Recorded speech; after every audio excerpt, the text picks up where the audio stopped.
Okay, we're on a roll of high quality movies reviews with the theme, the sub theme of the originals are almost always like 100 times better than these remakes. I don't know why they do a remake.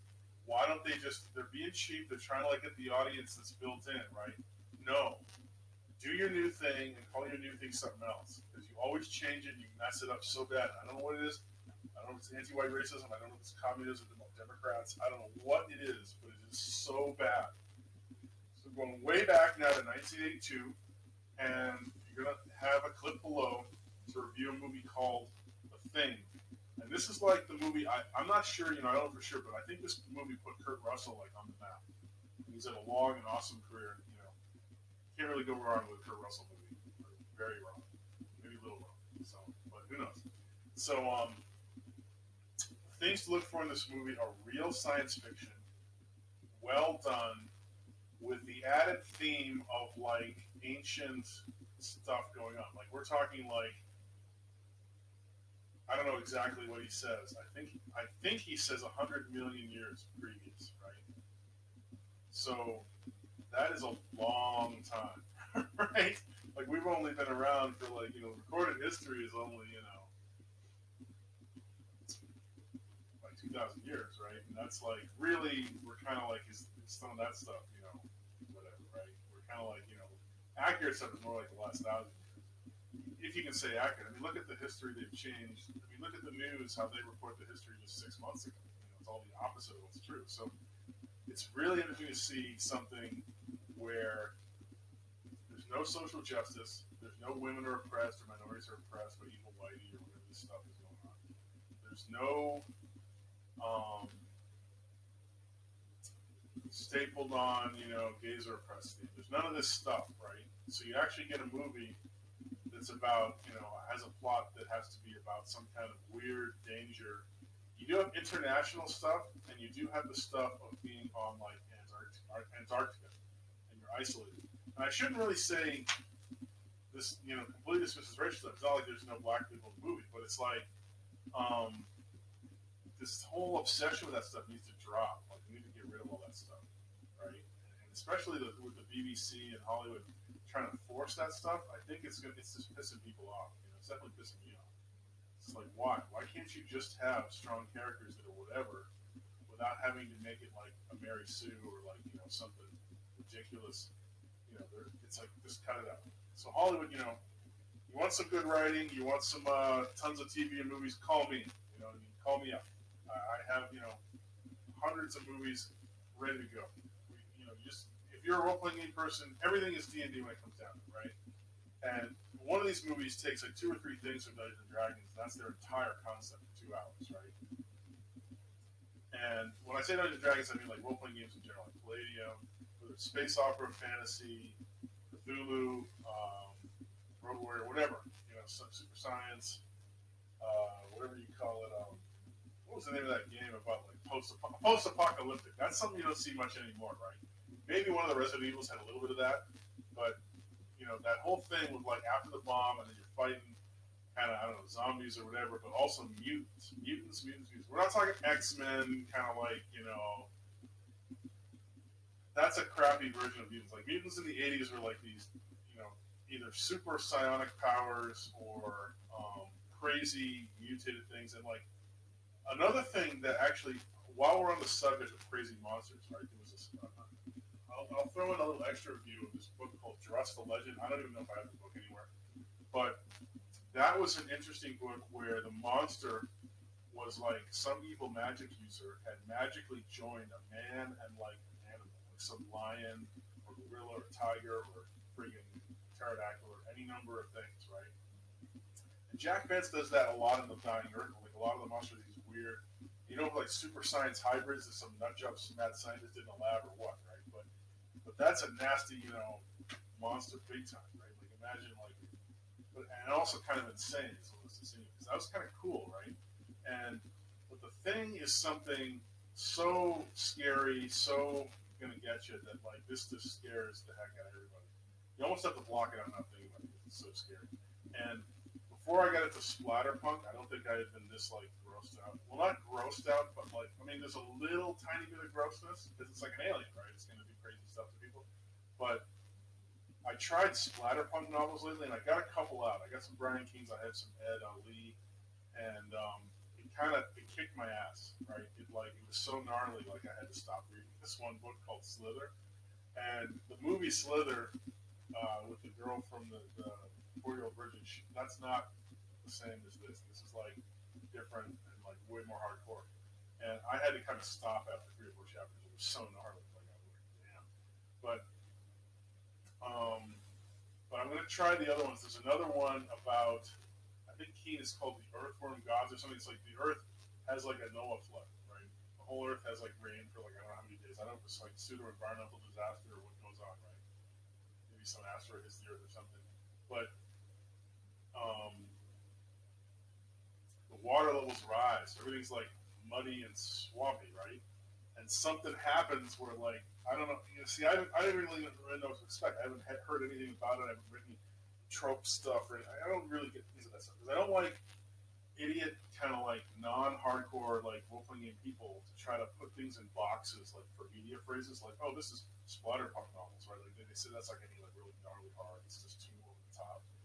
And even I kind of like I don't know. I use that term because it's something to describe, but we don't want to get we don't really want media goons defining art or culture because that's really bad. They'll try to hide all the cool stuff and emphasize like crappy stuff. Like Star Wars are trying to do this Newspeak stuff, like 1984 Newspeak, of calling Star Wars a Western. That's not true. It's feudalism in space. I want to scream that from the rooftops as long as I make videos until the little men come and get me, right? Whoever Democrats send so get me, right? I'm telling you guys the good stuff, right? So anyway, people of all stripes, that being said, can enjoy movies about aliens because they'll eat either one, Republican or Democrat, or even, libertarians and Greens. They'll eat those too. And the Constitution Party people probably chew them up too, so whatever. We all love small political parties. We try to, it's right. I'm going to start the Mercantilist Party pretty soon. Take it over. So, and then there's Wayne Lambert, right? Future's bright. If you want some comedy, check that guy out. That's I think he said he's got some anti-gravity going on. But engineers know that the engineering problems are solved. This is all how to get people to be engineers and stop being unproductive idiots, like lawyers, landlords, and bankers. So hey, I'm throwing a lot of stuff in this video. It's like a stew, right? But the alien, see, I don't want to ruin it for you. It's best if you just watch the movie because this movie has so much in it. It's got the Americacentrism, right? Of we don't know the difference between Norway and Sweden and stuff like this. It's got a roughneck. I don't even want to say roughneck, but kind of like a real man's man in Kurt Russell, right? It's just what the hell? He's and then it has a whole cast of other kind of interesting. I don't know what they are. They're like scientist guys in the Arctic measuring. I don't know what, right? But they're some super brains there too. And then there's security officer goon, like a cook, and I don't even know what the other guys are. Maybe they're writers or, but they're all there, basically bored off their skull in this isolated station in the middle of a hunk of ice that goes thousands of miles in every direction. Right? And it's the South Pole, the North Pole, but they're out in the ice, right? And along comes a dog, and well, you know what? I'm not going to tell you guys about it. Watch the clip. It's probably a preview clip typically, so it's not that good. But it's all. I don't want to give you anything from the movie that shows what's happening because you need to enjoy that as the movie progresses, all the crazy stuff. And let me tell you, this has take a normal horror movie, add 18 times the crazy stuff, not crazy, stupid, weird stuff, but just crazy stuff that's kind of based on the same bad thing happening and getting worse. And that's what you got here. And again, ignore the remake. Okay, the remake came out in whatever it was, I don't know, 2010 or something. Utter trash, right? So bad that it makes you want to makes you want to give a good spanking to whoever greenlighted that because that's we keep it lighter, right? No violence. We don't want to do anything bad to anybody, but it's this is all fun and games and all about digging up or unearthing and showing you good internet people the good stuff that's really out there and the good experiences you can have when something's well done. And this is why people like me decry all the garbage now, because when you've had like filet mignon or like really good lasagna, and then people start throwing out these like half cooked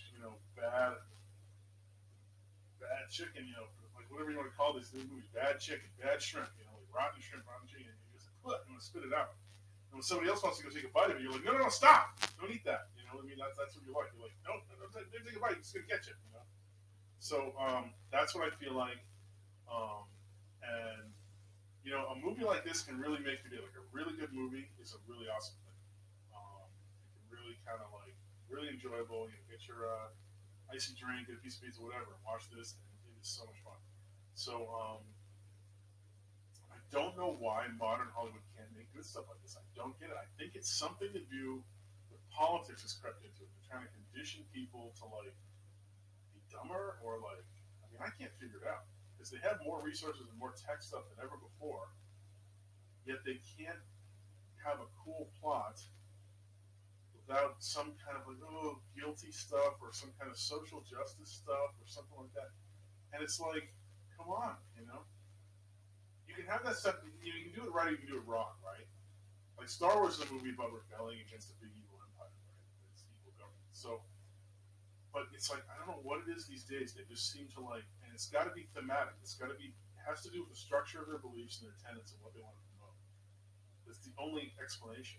Because it's so uniformly bad, because it would be half good and half bad if it wasn't. So the fact that it's uniformly bad means there's a uniform set of beliefs or tenets that are actively against the way cool, good movies were before. And that's messed up. It's just so retarded. It's really bad. It's just so, it's like their brains are fried. It's like they've been zapped. The CPU is fried. I don't get it. The CPU overheats. And but anyway, I'm getting toward the end here.